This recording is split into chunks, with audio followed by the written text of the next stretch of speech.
Number 5, last night a friend rushed me out of the house to catch the opening act at a local bar's music night. After a few drinks, I realized my phone wasn't in my pocket.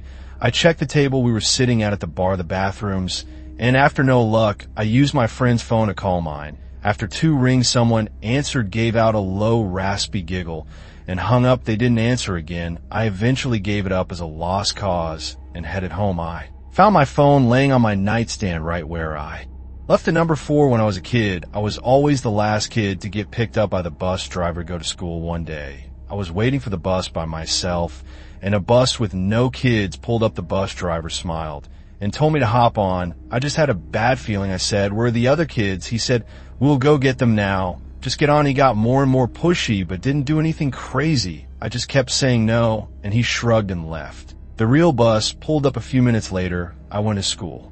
And my parents didn't know until I mentioned it that night. Looking back, they were pretty worried. I remember them scrambling to make a few phone calls. Number 3, a few years back, I rented an apartment from a friend of mine. He had recently bought it and had it completely renovated. He put up for sale, but couldn't find a buyer, so I offered to rent in the meantime. After moving in, I realized there was something wrong with the lady. Next door, she was about 45, but looked much older. She would sit up all night, listening to Christian radio shows and talking loudly. To someone, it got to the point where I couldn't sleep, so I went over to her place and asked her to keep it down. She opened the door, and I got a quick peek. Her walls all had crosses painted on them in different colors, and words like Jesus and angels scribbled everywhere. The windows were painted black, letting no light in at all. It was damp yellow, stained 50-year-old carpets. Dog. __.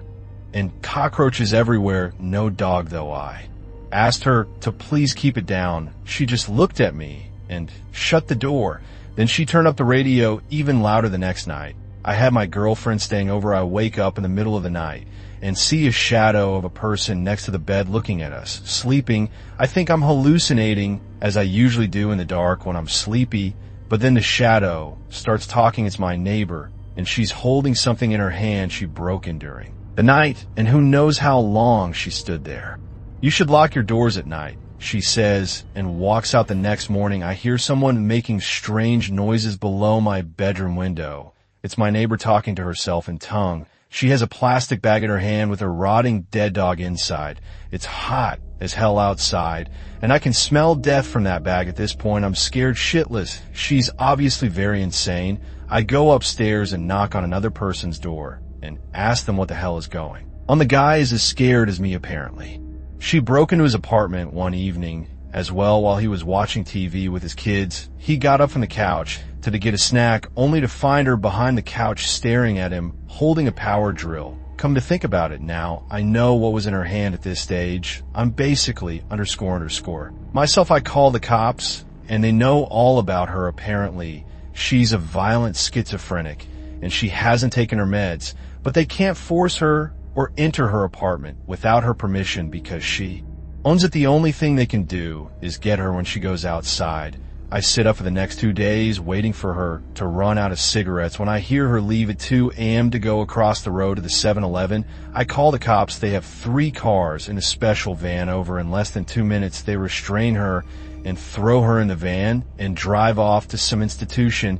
And in less than a minute, it's like she was never there. I never see her again. Still have nightmares about her looking at me in my sleep. Number 2, I was about 15 minutes from finishing the night shift at work when there was a massive crash on one of the windows in the office. So I get up and go check it out. Someone has thrown quite a sizable rock through one of the windows on the front of the building. This is made especially weird because I'm working in the industrial district at 11:30 at night with none of the other businesses open. I go back to my desk, put a quick call through to security to let them know, and decide to head home.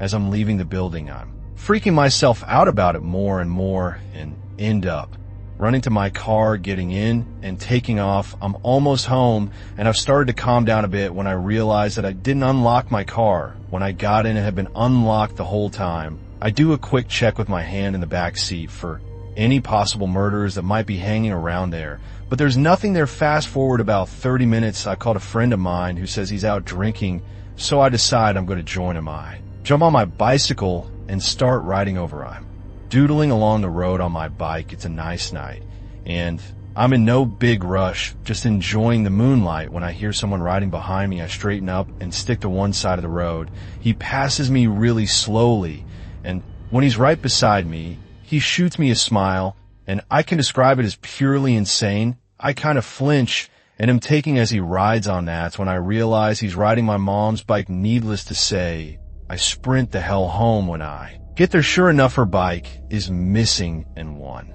of my car's doors is open, the back left one. I was driving and had no need to open that door, number one. I worked at a campground on night shift 12 a.m. to 8 a.m. every night.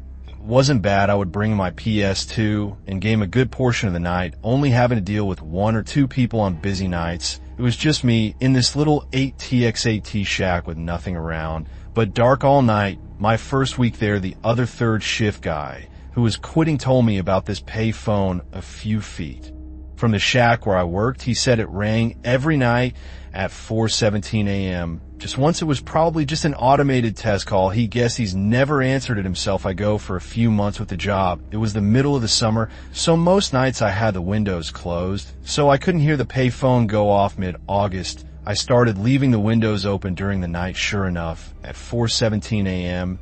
every morning, the phone would ring. Once the ring even sounded creepy, like the pay phone was submerged in water and then put where it sat. One night, I got up the nerve to answer it. I set an alarm at 4:15 and would go wait at the phone until it rang. When it did, I answered it, but there was no sound, just dead air, like someone was on the other line. But wasn't answering. I said hello a few times and hung up. I did this every night for a week with the same results. I didn't think anything of it and left it alone after that for about a month. The first week of October, I decided to answer the phone once again. I set my alarm, and when the time came, I answered the phone. I repeatedly said hello into the phone. Then I heard what sounded like someone inhaling through clenched teeth. The voice that sounded was rough and sounded like he had gargled gravel. He said my name, my complete name, first, middle, and last. It was a voice I've never heard. My voice cut in my throat, and I hung up. I rattled some change into the pay one and hit star 69. The number had come from California. I lived in Indiana.